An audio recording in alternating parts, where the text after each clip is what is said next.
Well, in the UK, Theresa May's government is facing criticism today after the baby of a British ISIS bride died in a Syrian camp. Now, the woman had been hoping to return home following the collapse of the militant caliphate.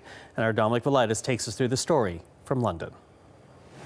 Well, this is a big story over here in the UK, Michael. Shamima Begum travelled to Syria in 2015 with two school friends to join ISIS. She was just 15 years old at the time, and within weeks of arriving in the country, she married a Dutch ISIS fighter.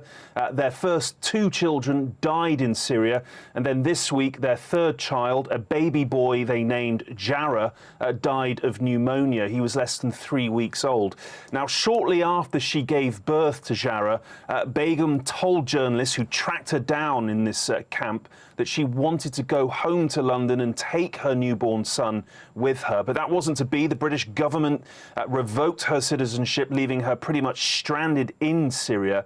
And as Jarrah was born before she was deprived of her British citizenship, he would have still been considered a UK citizen. And that is why, Michael, the government is under fire today. It has been accused of not doing enough to get this baby, who after all was a British citizen, out of the country and to safety. Michael.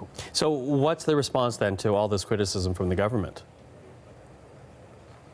Well, the government has responded. In a statement, a spokesperson said the death of any child was tragic. It said it had consistently advised people against travelling to Syria and would continue to do whatever it can to prevent people from being drawn into terrorism and travelling to dangerous conflict zones. The opposition Labour Party, though, has said Jarrah's death was the result of that decision, a decision it described as callous and inhumane.